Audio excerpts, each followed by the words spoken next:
something a little different than just DeFi. So I'm Liat, I'm the CMO at DeviantArt.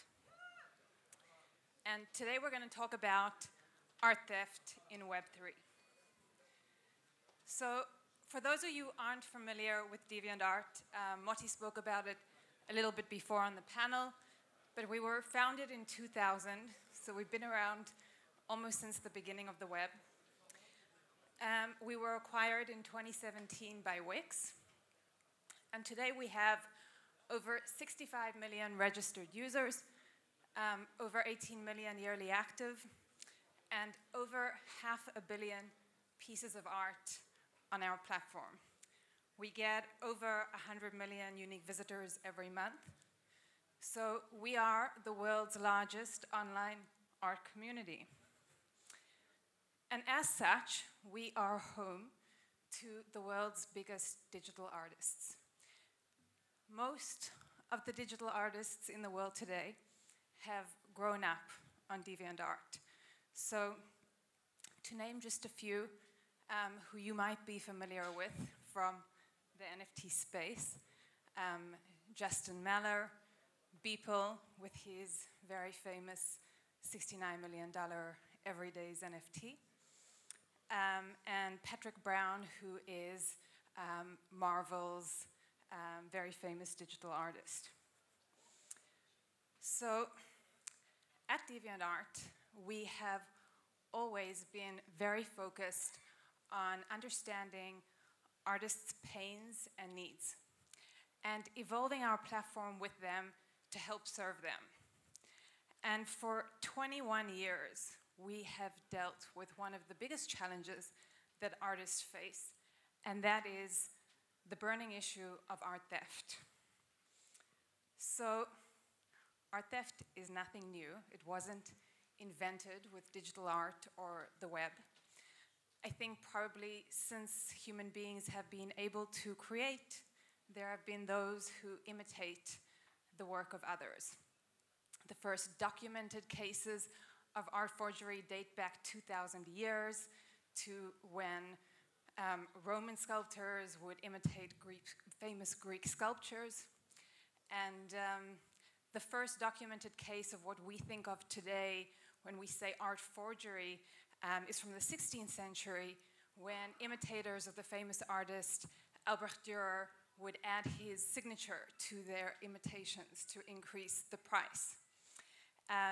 And he actually has a really famous quote that he inscribed into one of his famous pieces called The Virgin. I might be misquoting him a little bit, but it's something like, "Be cursed, plunderers and imitators of the work and talent of others." So he really suffered from this as an artist, as many of our artists still do today.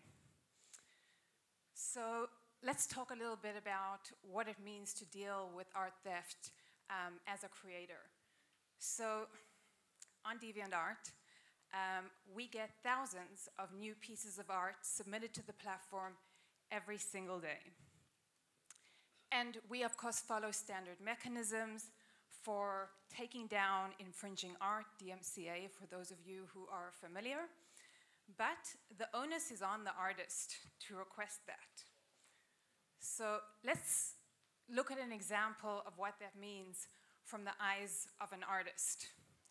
So the image that you see on the left there, titled Ashes, was submitted to DeviantArt by one of our really well-known artists named Yumei. She's been a Deviant user for over 18 years. She published that piece August 30th, 2020. It's since received over 30,000 views, over 5,000 faves. She's a pretty popular artist. And then on October 30th of this year, another DeviantArt user called Zendik uploaded that piece. So Yumei can reach out to us at DeviantArt and say, "Hey, this person stole my work, please take it down." But if you remember what I said a couple minutes ago, at DeviantArt we get thousands of new pieces of art submitted every day.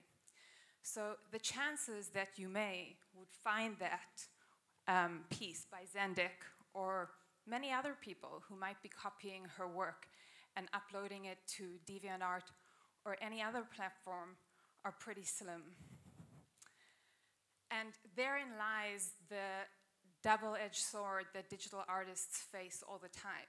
Because in this catch-22, if you want to be a digital artist and you want to grow your following and monetize your work, you have to share your work. But when you share your work online, anyone can come and click and copy and potentially take everything that you've worked so hard for. So at DeviantArt, it is our job to understand art. And for almost a decade, we have been developing machine learning models to understand what these pixels and images look like and mean on our platform. And we've developed that for many reasons. We do it because we need to provide our users with good experience in terms of what content shows up in their feed and what content recommendations they get based on their preferences, in how we create categories for different types of art. So which pieces are similar, which pieces are anime or not anime, which pieces are mature content, so that we don't show mature content to users who are underage or choose not to view that content. And using all of this machine learning and models that we've built over the years, we also expanded into using that to solve the issue of art theft for our users. So we can say, this image looks like this image. You were the first person to submit it. Maybe this person is taking your work. And so we have recently released our DeviantArt Protect service, which is exactly that, our deep learning image recognition model that helps protect artists on DeviantArt. So what exactly does this mean? How does it work? Essentially, we monitor submissions to our platform of new content to find matches of work already existing on the platform. We pair that with human oversight to provide proper quality assurance. And then we will notify artists about infringing pieces, and they have the option to immediately start that removal process. So since we launched Protect, we have seen on our platform alone a 57% increase in successful takedowns of infringing art, which is a huge deal for artists. But something happened in 2020 that made us think differently about the solution that we were building. So Kinney, as she's known on DeviantArt, or King Han, is a really well-known artist on DeviantArt and had been for many years. And in February of 2020, she passed away. And after she passed away, thieves made NFTs of her work.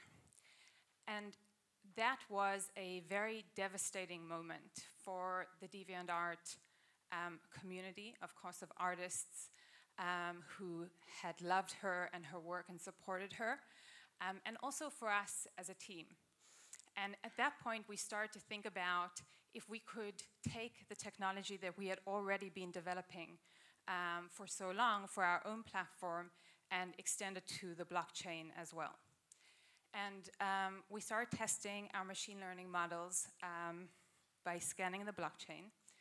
And we expanded DeviantArt Protect to now be the only solution that scans public blockchains to identify potential art infringements. And we currently alert our users about those. So since we launched in August, so not too long ago, we have already sent our users over 50,000 alerts about potential art infringements in the form of minted NFTs. And of course, artists are pretty excited about this, and they are sharing the news. So for those of you who follow along, you might have seen these types of posts appearing about artists finding these infringements and reaching out to different marketplaces like OpenSea to take them down. So I think this was the graph that Modi mentioned before. But pretty much we see the same curve that you see in terms of growth of blockchains and NFT minting. But since we started scanning and launched in the beginning of August, we have grown threefold in terms of the number of NFT images that we scan every week. We currently scan over 3.7 million NFTs every week. And we're at the point now where we're thinking about how we expand the service of DeviantArt Protect to integrate with more and more of Web3 and offer this service to other platforms to increase the protection that we offer to all Web3 artists. So you can find me or Moti or anyone else from the DeviantArt team, and we'll be happy to discuss more.